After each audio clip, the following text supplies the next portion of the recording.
All right, so I'm going to go ahead and hit record. So go ahead, Dave Jackson, and do your bumper thingy dealio. It's okay. Take 3. Exactly. Do you want vomit radio guy? Vomit, is that a voice? You've got a vomit radio guy. The vomit radio guy. Hey, if you want to do multiple takes, please. We can do that. Yeah. This is Dave Jackson from the School of Podcasting.com, and you're listening to Jeff Smith and Vroom Vroom Veer. So that's crappy radio guy. I like it. That's vomit radio guy. Vomit voice where everybody's, hey. I'm a sportscaster and I'm yelling and I don't know why. All right. That one was good. I like it. Yeah, if we're going to talk about me being in podcasting forever, there's always hi, this is Dave Jackson from the School of Podcasting.com, and you're listening to Jeff Smith and Vroom Vroom Veer. That's old man voice. That is old man voice. And then there's just me. Dude, this is Dave Jackson from the School of Podcasting.com, and you're listening to Jeff Smith and Vroom Vroom Veer. I like it. That was a mix of A and B. Yes. Yeah. A and C. Just a hint of vomit guy in there. Yeah. Perfect. All right. I'm going to hit stop. I'll be right back. All right. Are you ready to thoughtfully steer away from your revved up, frenzied, and far too often scripted life? Then welcome to Vroom Vroom Veer with Jeff Smith, where he guides you down the road differently traveled by sharing unique experiences with guests who have managed to shift away from a life stuck on cruise control and veered their way into a more authentic and fulfilling one in all sorts of interesting and kind of remarkable ways. Get ready to Vroom Vroom Veer with your differently traveled road chauffeur, Jeff Smith. Mike Iamele. I think I got that right.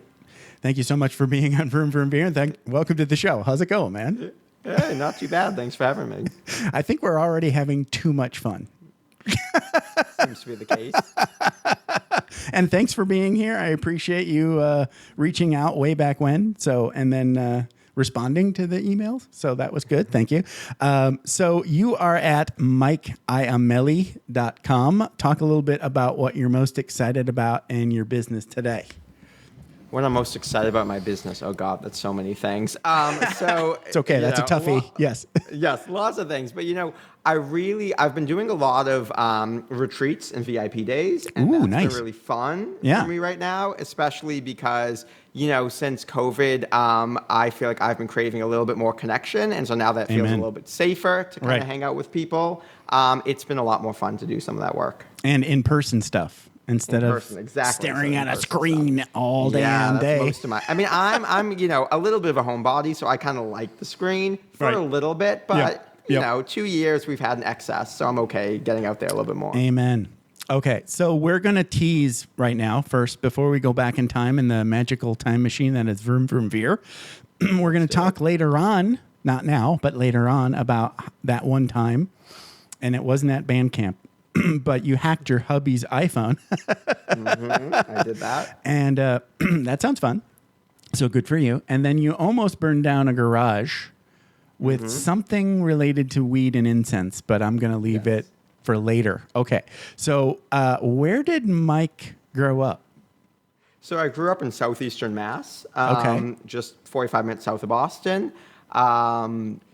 Pretty small, boring little town. I grew up in a small, boring town.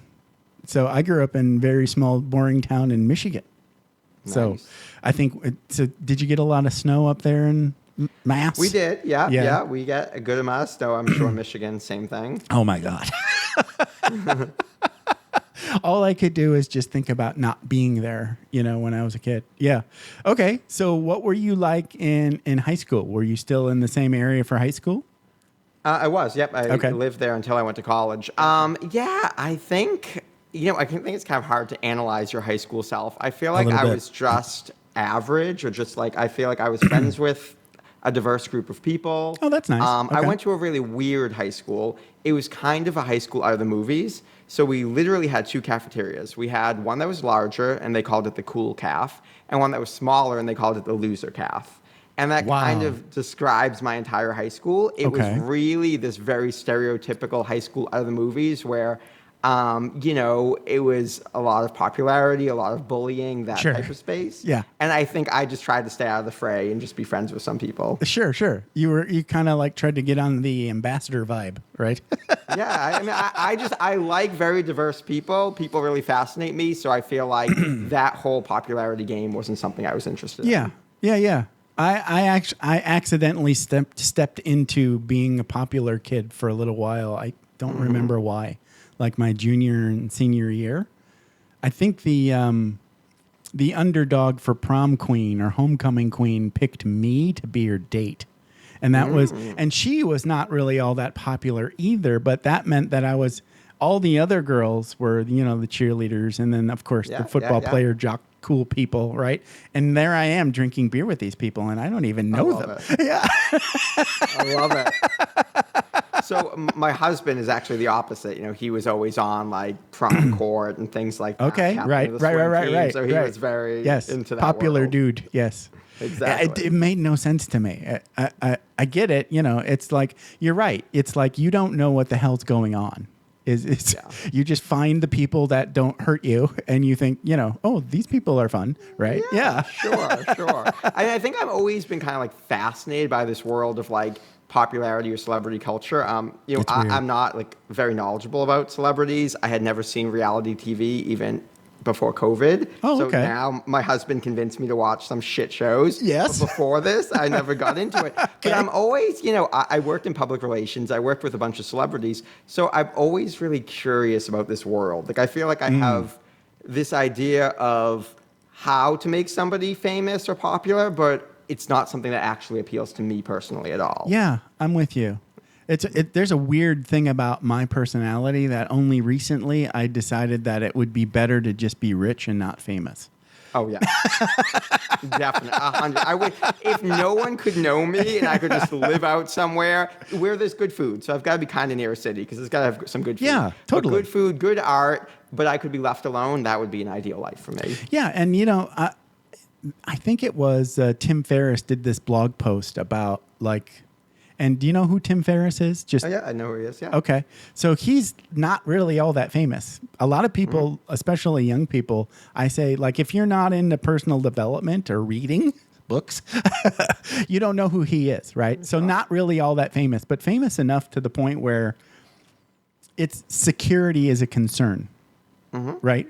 Because, and he did this long blog post about, like, it's just about numbers, right? There's this percentage of people that are mentally ill in the country that might obsess about you and then go off their meds. Yeah, this is interesting. We're going down this route because we can tease this or talk about it later, but I had a very interesting viral experience. So there were millions of people talking about my sex life at one point. Crazy. And very crazy. There is a play coming out in New York this spring about us. So that is happening. Oh my God. Yes, it will be off Broadway this spring. And that's insane. It is insane. And so we had a few stalking situations and we had some really scary, weird right? things going up. Yes. And that definitely made me double down on I'd pick money over fame without a doubt. Amen. Well, now you're almost, see, the thing is like, especially now, right? Where you can have essentially zero resources, right? Like no money is what I'm just going to go ahead and be blunt. You can have no money and suddenly be famous. You're not ready for that. No. And especially if you're kids, like a kid on with YouTube. The internet, right? it can happen overnight. Like it's so quickly now, and it's really scary, overwhelming. Yeah, it's super scary. Yeah. There's this thing on Netflix where this, I can't see now. I hate it when I bring up shit and I don't know what the hell I'm talking about. So hopefully somebody in the audience will figure out. So there's this girl who is like a college student and she goes to Italy and accidentally gets like rolled into this big media nightmare where she's like accused of murdering her roommate. Oh, Amanda Knox. Yeah, thank you. Story. It is a true story. And so she stepped into fame in a really horrific way. Yeah. Well, notoriety, which is even worse, I think, because that's a lot, you've got a lot of people hating you with that. Okay. Right. Yeah. Yeah. It's different because like your ordinary kind of fame is like different. Like a celebrity kind of fame is like theoretically most people, it's somewhat positive. Right. But oh my God. So her life was basically like just altered forever by the British tabloid and European tabloid press. Yeah. And had nothing to do with her at all. I just, so sympathetic. I would love to just talk to her and say, it's not your fault, baby. You didn't do anything wrong. The world's crazy, not you. Okay, so yet we digress in the most amazing ways on this show. Okay, so you're kind of like the ambassador. You want to hang out with everybody, not really into the popularity contest. And then, so you go to college. Where'd you go to college? I went to Northeastern University here in Boston. And so Northeastern was the number 5,000th school for me. I did not want to go there because my dad went there. And so I refused to go to Northeastern. But what happened was I went to look at BU, and for all the BU alum out there, I apologize saying this, I have never hated a place more in my life. Wow. There isn't a campus. It is just concrete. And so we're there looking at this school. Just ugly. And my dad. It's ugly. Oh, it's so ugly. Understood. I mean, they bragged about the BU beach. It was a small plot of grass, and that was what they were bragging about. And so my dad said, well, Northeastern's just down the street. Do you want to go take a look? And I was like, no, but I guess I'll check it out. And so I went over there, and our tour guide said, this fountain every year, some idiot freshman puts laundry detergent in the fountain. It bubbles over. They got to shut the fountain down for the whole year. It's a disaster. I was that guy last year. I said, Dad, if they let an asshole like this be the tour guide, I have to go here. I am signing up today. There's no question. I don't care about the academics. This is the school I'm going to. Gotcha. Oh, that's great. Was the campus nicer than the BU? In Boston, it's one of the few schools that actually has a cohesive campus right in the middle of the city. That's awesome. Boston is amazing. The whole area is amazing. I had to go there for I don't know, a week, maybe less than a week. When I had a job for the Air Force, we went and visited some other Air Force base. But two things: really, really green. Traffic sucks. That's what I remember about Boston. I haven't owned a car since I was 18. So I have not driven in a long, long time. Smart. Which is great. I mean, my husband has a car, so we can get to the grocery store or leave the city, but otherwise, I don't drive. I would love to. I need to put that into my.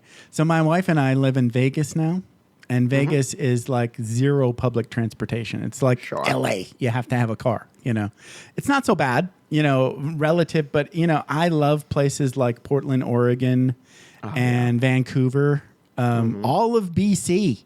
You don't need a car. New York City, don't need a car. Better not to have one. Tokyo, don't need a car. Right. Boston, just, and BC, Vancouver, you can get I think it's a day pass for $5 and go everywhere. That's amazing. My problem with Boston is if anyone here comes to visit me, I will give you horrible directions places because Boston's a notoriously complicated city for driving. Yeah, it's awesome. And I don't know which streets are one way because I walk them. So I have no idea. And so I'm always telling people how to get places, and it's wrong. It's just straight wrong. Just tell them, look, there's this thing on your phone now that'll tell you where to go. Exactly. Google Maps, just go look it up because I don't know. I mean, I can tell you 10 ways to get a bus anywhere, but I have no idea how to drive there. Yeah. I don't know why, but the person that I was with, we decided to get off the freeway before we got to the hotel. Worst mistake ever. Yeah, it's I tough. drove by everything I never wanted to see. Sure. Harvard Square. I live right by Harvard, actually. Really? So, yeah. I didn't want to be there, but I was like, where's Click and Clack? Anyway, okay, so you go to college, and what did you study in college? So I studied what I consider a fake major, no offense to anybody, communication studies. What the hell is that? Easy. Yeah. Nothing. It's a fake major, right? Okay, No, I okay, mean, gotcha. you know, I'd always been a writer, so I knew I probably wanted to do something in media or public relations, journalism, somewhere like that. So it's a really catch-all major. Oh, okay. If you could write well enough and do a 10-page paper in 2 days, then classes were easy for you. And I Gotcha. could do that. So we never Gotcha. had tests. It was very, very easy. If you could raise your hand and say, well, you know, I think there is no inherent meaning. It's really just the context that gives meaning to any moment. If you can say that, you're good. You are solid for that major. So very easy for me. I did a lot of partying in college. I didn't have to go to class too often. But what Northeastern had, which is unique, some people may know, is the co-op program. So Northeastern does co-ops where you leave classes for 6 months at a time and you work full time. So you work full time for 6 months, 3 separate times throughout your tenure. And that's all set up through the school. That's all set up. Yep. So they help you interview, they train you how to interview, and you get these great jobs. And so That's theoretically, huge. you have That is huge. 18 months of full-time experience before you graduate. That's Now, awesome. You're going to school year round. You don't have summers off. So you live like an adult. Like everybody has an apartment. Everyone cooks for themselves. It's not the traditional college experience necessarily after freshman year. But through that, I worked at some pretty high-end PR agencies and just kind of, as the luck would have it, I fell in with some really interesting people. I worked with, at the time, Gordon Brown was Prime Minister of the UK. I worked with his advisor in Holy cow. Boston. Jeez. I worked with, the head of Boston Globe's business section, people who got Lifetime Achievement Awards from the Queen of Spain, like really interesting people. Jeez. And so I'm like, You're 20 Clouseauing years your old. life through like... Yeah, I'm 20 years old. I'm making $10 an hour. Yeah. And I'm basically doing an IT job. But these people think I'm very impressive for some reason. Interesting. And so for my second co-op, they flew me out to San Francisco because there's a big company in San Francisco that was really looking for someone, and they didn't want to interview a lot of people. And so they said, Mike's the only person you want. He knows people.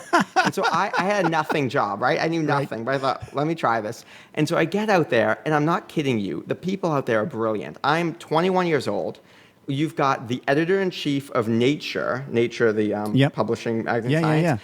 There, former editor-in-chief there. You've got some of the biggest, PR people, brilliant minds there. I'm by far the dumbest person in the room. There's only about 6 of us on the team. Okay. And this is when former President Obama had signed ARA, the American Reinvestment, whatever the act was. Yeah. Yes, and that was, 2009.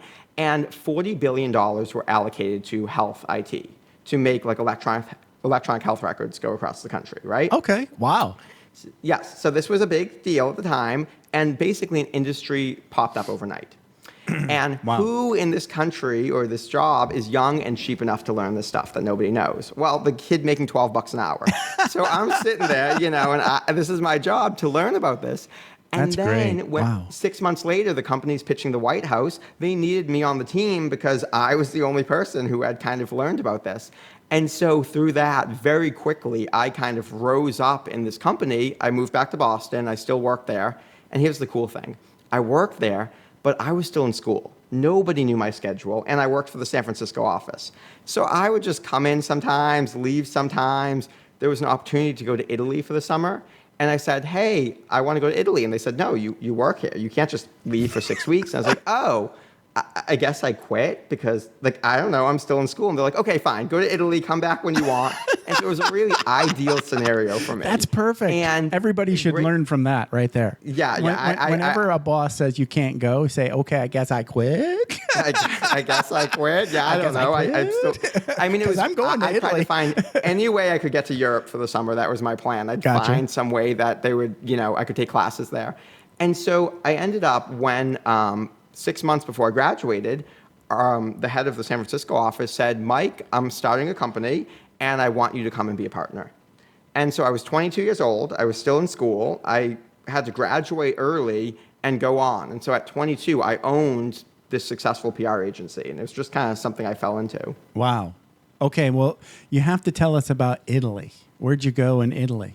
Oh, Italy. Yeah. So I lived there for two summers. Okay. So I really wanted to find any opportunity to get to Italy because the thing is at Northeastern, you had to take classes year round. So I had to have an apartment in the city. But if I got on one of these trips to go away for the summer, they paid for my apartment in Europe. And I was like, wait a minute. It's cheaper for me to be in Europe for the summer? Yeah, I'll do that. Right. And so okay. Smart. The first time I went to Salerno. It's on the Amalfi Coast. Okay. It's kind of the biggest city on the Amalfi Coast. Gorgeous. I mean, all I did there was I took language classes during the day and drank wine and hung out on the beach at night. And that was my life for the whole summer. And like everyday food is just amazing, right? Amazing. Like just amazing. everyday food. It's like everyday cheap food. there because this isn't a tourist destination. So everything's cheap. You know, the southern Italy isn't as expensive as the north. And so I did that, came back from Italy, pretty fluent. Now, my dad's Italian. He's from Italy, but he never taught me Italian. So I was finally, getting fluent. And then the next summer, I thought, well, I can't spend the summer in Boston. I've got to get back to Italy. Right. And so I found out there was one trip going to Italy, and it was to film a documentary in Rome. And I thought, well, I have no experience filming a documentary, but I really want to get on this trip. Okay. And so I pitched myself as I said, I'm fluent in Italian. I can help the team. And I'm a writer. You're going to be a production assistant or something, maybe. Sure. I've worked in public relations. I can write the script for this documentary. Let me on the team. Okay. And so I got on the project, and they put me up in Rome. I had an apartment, and I got to film on location and learn about editing and all that stuff, which was really cool. Rome's amazing. Yes, it was amazing. So I visited Rome when I was stationed in England in the Air Force. Mm-hmm. The only problem was we went in August and it was really, really hot, but still amazing. So we went to all the touristy spots. I love the fact that it's like there's these dudes running, selling knockoff watches with their little carts, and they're constantly running away from the police, but the police know where they're at. Sure. So you talk about awesome. Rome. Actually, I got engaged, partially in Rome, but I got engaged in the Amalfi Coast, and it is a fantastic engagement story. Now, I have told this story before, but it was a surprise trip. It was the first time my husband had ever been to Italy. Wow. Okay. So did you know you were going to propose? Oh, it was a surprise for him. Okay. It was a surprise for him. I knew. I knew. You picked the location, right? We first got together. I wasn't sure I ever wanted to get married, and then about 6 months into our relationship, I thought, I'm marrying this guy, and it's going to be the first time he sees the Mediterranean. Like the first time he sees it, I'm getting down on one knee and I'm going to propose. But I owned my own business. I was just starting out. I couldn't hide thousands and thousands of dollars and pretend that I wasn't stressed about money. So it took me 4.5 years. But 4.5 years later, I said, hey, why don't you take off some time in 4 months? I'm just going to do something local, something small. And I bought tickets to Rome, and I started this whole process. And we got there, and it's I'm happy to tell the story, but it's an involved story, but it's a powerful story. You could tell the story. That's cool. All right. I'm teasing it like crazy over here. I love telling the story. Yeah. So I knew I wanted to get engaged there. And, I wanted to be a surprise. So what I did was I said, we're going somewhere close. And the weather was not great. We were going in May, but for whatever reason, it was a little bit cold. So I said, we're not going far. Just pack like you would pack now. But I'm not telling you if we're flying or driving. So I wouldn't put a knife in your carry-on. But otherwise, do your thing. Right. And so that day, the day we leave, he said to me, Mike, I need to bring my passport to work for tax reasons because he was teaching at a university. Now, nobody ever needs their freaking passport. The one time in his life he's ever needed his passport was the day I needed his passport.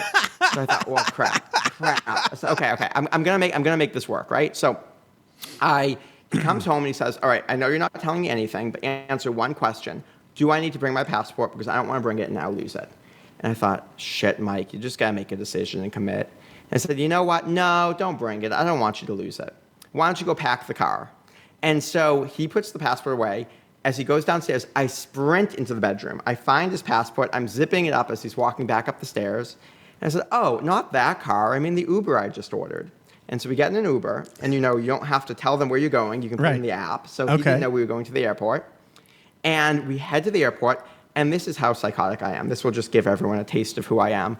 I did not want to get dropped off at Terminal E because in Boston, that's international. And he'd know we were going international. Gotcha. So I get dropped off at Terminal C, but I've studied the blueprint of the airport, and there's a passageway from C to E. So I know I can do this.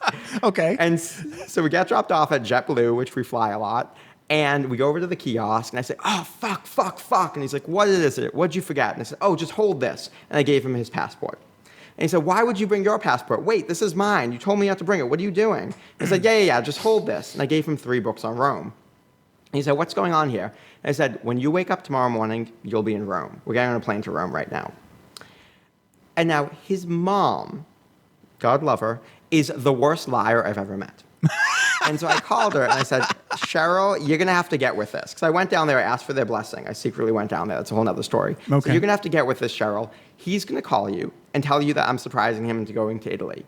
You have to pretend you knew that, but not that we're getting engaged. So there's like multi-layers to this lie here. Wow. You can do this. Okay, yes. You can do this. Wow. So this is like a movie.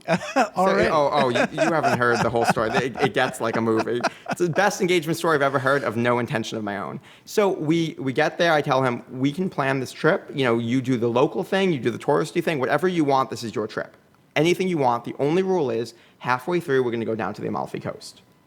So we get to Rome. We're having a fantastic time. Every day is forecasted to rain. It doesn't. It's beautiful every day. Wow. So we're bringing our raincoat and umbrella, but thank God it's not raining any day. So finally, it's the Saturday, the day I plan on proposing, the day we're going down to the Amalfi Coast. Right. We get down there, he's going to see the Mediterranean, I got to propose. And before our train leaves at about 2 o'clock, he said the one thing I could not forgive myself leaving Rome without doing is going to the Vatican. I have to go to the Vatican today. Right. And I thought, on a Saturday, when we're time crunched, great, this is going to be a disaster. But okay, let's try to go to the Vatican today. Okay. So we get over there, we get in line, and they tell me it's going to be about a 2-hour wait to get inside. Yeah. And I think, oh my God, we're rushing. But I said, you know what? They're dramatic. It's never as long. They just try to scare you away. Let's just get in line. No worries. And this is the first day that it wasn't supposed to rain. So for the first time, we didn't have to lug our raincoats, our umbrellas. We just put them away. We were so happy. We get into this 2-hour line. It starts downpouring. We are now you're just covered in water. Of course. And he's got this really expensive camera. So we have to buy a 10 euro poncho just to wrap around the camera so it doesn't break. We are completely drenched. And now I've got to pee. And I've got to pee really badly. Right. So I am just waiting. I'm like, oh my God, I just got to get in there. I can't lose my spot in line. Yes. Exactly. I cannot lose the spot. He's getting hungry. Yeah. And we're waiting some more. It's finally been 2.5 hours. We are 3 people from the front of the line.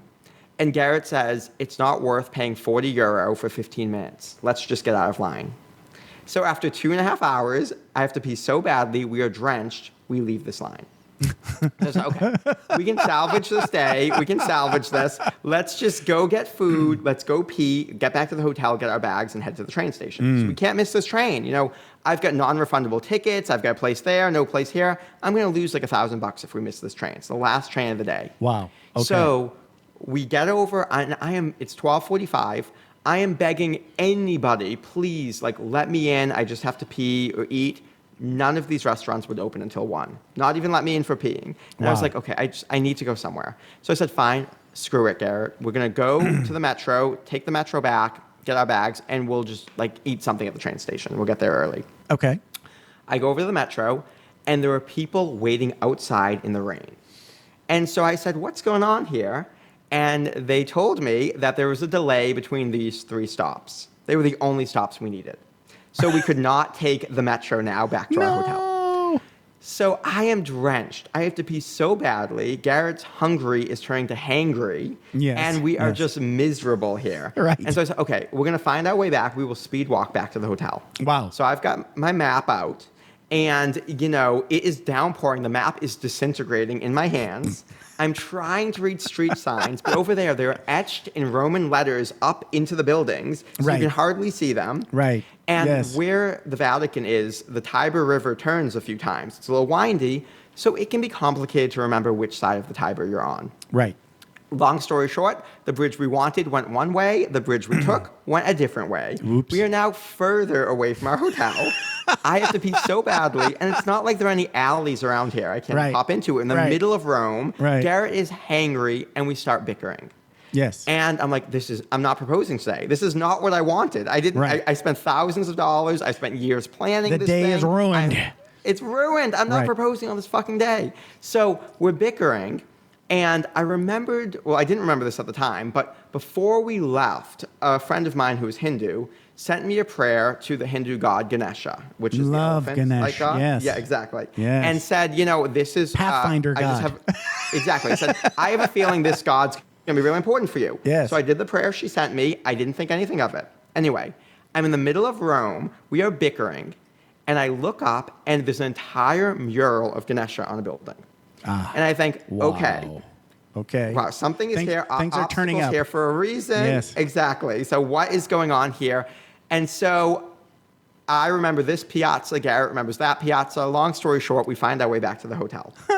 We have just enough time, no time to eat anymore, but enough time to grab a power bar, pee, grab our bags, and go. Okay. So we run up, we grab our bags, we head over to the metro station. I put in my weekly pass. I go through the turnstile. Garrett goes to put through his weekly pass, and he says, oh, shit. It was in my front pocket. It's disintegrated now. I don't have a ticket to get through. And I'm on one side, he's on the other. I can't get back through. So I said to him, okay, it's a busy train station on a Saturday. Nobody's going to help an American. So let me yell to you how to get the machine into English so that you can buy a ticket so that you can get over here because I need you to get through. Yeah. So I'm screaming across the turnstile how to get this thing into English. Yeah. He finally gets it, puts it through. It doesn't work. I'm like, Garrett, we have like one more shot at this. So I'm yelling again. He puts it through. It finally works. So we take the metro over to Roma Termini, which is the main train station in Italy, the biggest train station, right? Okay. It's like Union 40 Station. Trains, yes. Yeah, 40 trains going at any given time. Right. This is a very busy train station. We have 5 minutes until the train leaves. So I said to him, Garrett, this is where the platform will be posted. You go over there and see if you can see the platform. I'm going to go make sure that what I printed out offline is enough or if I have to exchange it for real tickets. Okay. He said, okay. So I go over. 3 minutes later, I come back. There's nothing posted. He's freaking out. Everything before and after it says delayed, but it's like it's blocked out. Maybe the letters aren't working where it's supposed to say our platform. Oh, wow. So I am freaking out now. And this is a regular train, so I'm sure most people just knew what platform was going to be on. Right. So I said, Garrett, let's just go through security, and we've got to run up and down all 40 trains. We have 2 minutes. We've just got to find the train and jump onto it. Wow.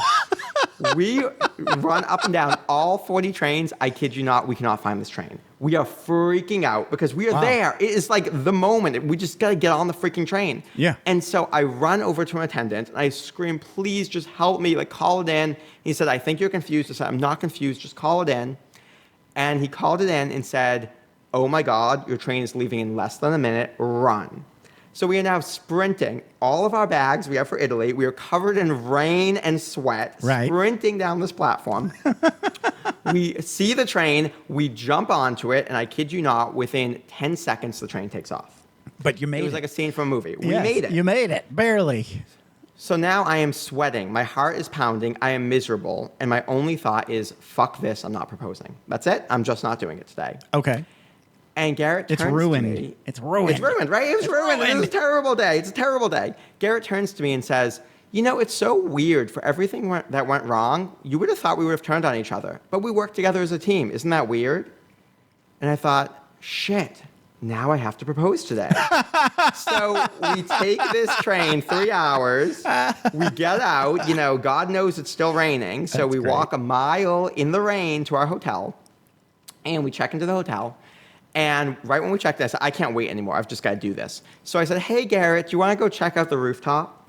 Who in their right mind would want to check out the rooftop at this moment? But he was like, I guess so. It's drizzling, but okay. Right. And so we get out there, and I said, and at this point, I've got no plan, right? Like everything's shot to shit. I thought, I'm just going to wing it. I'm just going to say something honest because this is a disaster. And so I said, hey, you check out that castle in the distance that you obviously can't see through the fog and rain. And so he turns around, he goes to look at this castle. I get down on one knee, and he turned back around. And I said to him, you know what, Garrett? I'm not going to lie to you. I woke up this morning, and I planned on proposing to you. And then everything went to shit. Literally everything that could have went wrong. Everything went to shit. And I thought, fuck this. I'm not proposing to you. This is a disaster. Everything went wrong. And then, I have one shot at this. I've planned years. I've spent thousands of dollars. I'm not wasting my one shot on today. And then everything did go wrong. And we started working together as a team. And I realized I don't just have one shot at this. I have a million shots at this. Because every day for the rest of my life, I just wake up, I ask myself if I'm still game to do this, and I ask you to love me. Today is just one of those days. Wow. So I brought you to the most beautiful place that I know that could potentially rival your beauty to ask you, will you marry me? And he said, maybe. No, he said yes. And then I showed him a timestamp photo of me and his mom, and I told him I went down there and asked for their blessing and all that, which whole nother story for another day. Yeah, so that was how we got engaged in Rome, or in Italy. Awesome story. Is that going to be in the musical too? You know what? No, because the musical is just about how we first got together, so it doesn't maybe go far that'll be in into our part story. 2. Yeah, part 2. I got to pitch three, them that. maybe. It kind of reminds me of Mamma Mia a little bit. That's it? Yeah. I don't know if that's an insult or a compliment, but I'll take it. You've never seen Mamma Mia? Well, I actually haven't, but I know of the story. I think it's a made-up story just because they made up a story to go to the song, right? So it's like we need a story to figure this out. But anyway, it's like the comedy of errors is like life, but that's life, right? That is life. Yes. And I can't remember where we were in Europe, but I think we were in Paris, my wife and I. And it was like Sunday, and we were trying to use the metro. And I don't know which one, right? Went through a turnstile. And then I went, okay, well, wait. And I got to the other end, and it was blocked, right? So I was like trapped. And I was like, how do I get out? So I went back to the turnstile, and I was like, honey, don't come in. Yeah. So I went and found a policeman, right? And I went, sure. And he's like, what are you doing in here? And then he let me out. God. Yeah, traveling's awesome because everything goes wrong and everything's okay. That's right. Yes, everything goes wrong and everything's okay. Usually, obviously, there are exceptions to that rule, but for the most part, you're pretty safe. Wow. Okay. So that was a lot of fun. Thank you for sharing. So let's dip into some of these because we're getting close to an hour, which is awesome. So, and we still have these stories that we teased, right? So let's talk about that one time at band camp that you hacked your hubby's phone. Yeah. So this one, my husband went away to a family reunion. This is when we were first together. So we had decided we wanted to see if our relationship was real before we told people about it. Oh, okay. And so just about a week before this story happened, my now husband at the time we were dating, had told his father that we were together. Okay. And so there was a family reunion, and he invited me to this family reunion, but only a week beforehand, and I already had plans to go skydiving. So I was staying in Boston. Garrett went to Pennsylvania for the family reunion. And so Garrett, it's now Sunday of this weekend. I'm expecting Garrett to come home, in a few hours. And I went out for a brunch with a few friends, and they suggested all of these suspenseful thriller movies to me while I was home. So I was like, okay, I'm going to watch some of these movies by myself. Okay. And so I'm watching some of these thrillers by myself, and it's about noon, and I said, hey, Garrett, I texted him, I'm thinking about getting some lunch. Do you want me to get something for you? I don't know how soon you're going to be home. No response. So I thought, no big deal. So I get my lunch, and I'm watching these movies. Then at 3 o'clock, I call him, and I say, hey, you should be on the road by now. It's a 6-hour drive. I know you're not going to want to get home too late. He didn't answer. So I text him again, half hour later, say, hey, I haven't heard from you, and I'm watching these movies. I know I might sound crazy, but I'm seeing people ending up in ditches. I just want to make sure you're okay. Yeah. So no response. So now it's like 4:30, and I'm kind of like, he definitely would be on the road. I'm getting a little bit nervous, so I call him again. I say, I know I'm sounding crazy, but get back to me. It's very rare that you aren't by your phone. You haven't gotten back to me in hours. Right. I'm getting a little bit nervous. So now it's about 5 o'clock. I've sent him maybe 4 or 5 texts. I've called him 2 or 3 times. I haven't heard anything. I've been trying to contact him for over 5 hours now. Right. I'm getting a little bit nervous. You're now paranoid a little bit. Yeah, I'm getting paranoid. I'm watching these thrillers. I'm seeing things happening to people. And so, you would have thought at this point I'd have the wherewithal to stop watching them, but I didn't. No. Right. And so, I start texting a few of his friends from his hometown. It's like, hey, have you heard from Garrett? And they said, no, we haven't seen him. We don't know. He's with his family, I think. So, okay, he's not around. So now I'm getting really nervous. So I start texting anyone I can think of. I'm trying to figure out how would I get a hold of him. I people keep calling he might him. be with, right? Yeah, people he might be with. Okay. And I didn't have his dad's number. His parents are divorced. I had his mom's number. But I thought, I don't want to worry her if it's nothing. So I'm going to wait until like 9 o'clock at night. And if I haven't heard from him by then I'm going to call his mom. Okay. And so I am just really freaked out trying anything. And now I'm thinking, wait a minute, find my iPhone. That's a thing, right? Like I could see where his iPhone is. Okay. And then I could see if he's in a ditch and I could, figure this out. Right. And so I thought, well, but to find my iPhone, I need to know his iPhone password. I don't know what that is, his Apple password. And I thought, but I bet I could reset it. I don't know his email password, but I bet it's auto-logged into his computer. So if I just went to his computer, reset his Apple password, I could then log in and find out where his phone is. Oh, and so okay. I'm a genius. I figure this out. I can do this. I'm watching these thrillers. These people are doing it. I can do it too. And so I'm going to use Big Brother's tools to That's find right. I was like, I've got man. this. I'm Gotcha. I'm going to find him. I'm going to, solve this mystery. I'm not going to let him die in this ditch. And so I am doing this whole thing, and I've got like papers around me. I look like a conspiracy theorist, like figuring this out. Finally hacked it in. Finally saw where his phone was. And it's in his hometown, but not at either his mom or his dad's house. And I'm kind of like, okay, like, is it in a ditch? Is it really a ditch? I look over at my phone, and there's a missed call from him. And so I pick up the phone, and I'm like, oh, my God, Garrett. He's like, hey, so sorry. My phone died, and I was just charging it all day, so I missed all of this stuff. But I told you I was coming home on Monday anyway, right? Didn't you listen when I told you that? But I got to go, actually. Someone's hacking into my iPhone right now. I was like, oh, my God. And so he was like, wait, so this whole thing basically is because you didn't listen to me when I told you when I was coming home, and you thought I was coming home on Sunday, and so you hacked into my iPhone. That's good to know. And so that was the time that I hacked into his iPhone. Did he forgive you for hacking in? Oh, of course he did. I mean, I think you have to love this crazy a little bit to be with me. So there you go. I have to ask, so it did work. I don't know if that would work anymore. But I kind of hope not. It's scary how easy it was to hack into somebody's iPhone. My experience with Apple and their security is it's PF nuts. It's pretty fucking nuts. Good. I mean, and this story was a decade ago, so it was a while ago, Yeah, but it was, yeah, right. It was, yes, but that was the time that I completely stalked him. Right. Yes.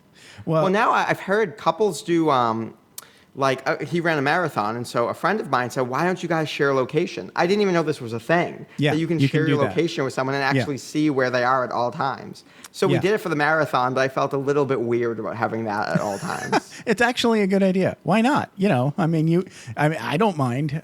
I tried to set it up on my wife's phone, but the thing is my wife is like not really good. Like to her, in her mind, her phone is only for her use, right? Mm-hmm. So like if she's not using it, it's on mute and she ignores it. Sure. I get that. I mean, I feel like for me, tracking my iPhone wouldn't be that interesting because 99% of the time I'm right here at home. So that would pretty much be where I am. Right. But I know, like that has happened to me. Like, I'm like, I would really wish I put like some sort of sneaky tracker on her phone. There you go. So I could know and then go back to watching Twin Peaks or whatever and not have to worry about it. A David Lynch fan. Well, that's a whole nother conversation. Right? He's awesome. Anyway, so before we run out of time, and we're almost there, so you almost burned down a garage. Oh, God. So this was embarrassingly older. I was older than you would assume I would be in this story. So my sister's friend used to be an editor for Sports Illustrated and Golf Digest. So she always got tickets to the PGA Tour, wherever it was. Okay. And one of the events is at a course near my family's house. And so she would always give my dad the tickets. And it was Labor Day weekend, so he would give them to me one of the days because that was a lot of time for him to go. And so I would get to go, and they were like VIP tickets, so you got to get into all these booths and stuff. Yeah. You could talk your way into the corporate booths even because no one knew what the tickets were. Right. And so anyway, so you'd have a good time when you went, and I'd bring a few of my friends. And so I went with a few friends from high school. All that. Exactly. Yeah, all that VIP, all that stuff. Yes. Exactly. So you're drinking all day, you're having fun. And so I went with some high school friends.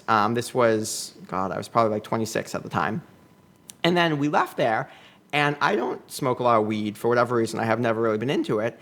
And I said, you know what I haven't done since I was 16? Like, smoked weed. Like, anyone else into it? And they were all like, yeah, I could be into that, Mike. Like, I could totally be into that. So, like, okay. Good for you. So I was like, well, I don't know anybody to buy it from. And this was before it was legal in Massachusetts. So I was like, I don't know where to get this from. There weren't dispensaries yet. And so they said, well, why don't, like, I know someone. I've got this dealer. Let's drive to this dive bar, and we're going to meet with somebody. I was like, okay, this doesn't need to be like a whole shady drug deal, but all right. And so we get to this dive bar, and my friend said, get the money ready because one of our friends, she's going to be so dramatic about it and like make a big scene. Like, it doesn't have to be a big thing. Okay. So anyway, the guy comes in that we're buying from, and she yells out like, oh my God, the guy's here. Get the money ready. We've got to buy the drugs. I was like, this isn't even a drug deal. Like, it's not that big of a deal. Calm down. So everybody in the bar is now watching us. So we buy this. We get out, and I said, like, okay, do you want to just like go, buy blunts and roll it, and we'll just smoke in the car? My friend's like, no, this is a company car. I've got clients. I'm not letting you smoke in this car. So he's like, why don't we go smoke in the woods? And I was like, smoke in the woods? I'm not 16. I'm not smoking in some woods somewhere. Like, what are you talking about? So we're like, oh my God, we have nowhere to go. And I lived in the city. We were far from the city. So I said, like, we've got nowhere to go. So one of my friends said, oh, you know what? My parents live around here. Why don't we go to my parents' house? They just put this big addition above their garage. Okay. Let's go over to their place, and we'll just smoke there. They're sleeping. They won't even wake up. And then I've got a key, and then we can leave. So okay. I said, okay, fine. So it's like 3 a.m. We drive over there. His parents do not know we're even in town. And so we drive over, we buy our little blunts, we open them to dump out the tobacco.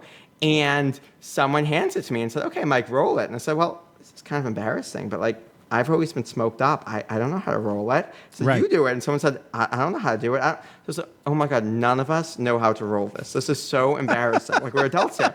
So I said, all right, I've got this, you guys. So I pull out my phone, and I've got YouTube. And we're all sitting there watching YouTube, trying to learn how to roll a blunt. Okay. But we don't have enough weed for this blunt. And one of them suggested tobacco. I was like, I'm not smoking tobacco, no. So we don't have enough. We're over-rolling it. It starts disintegrating and falling apart.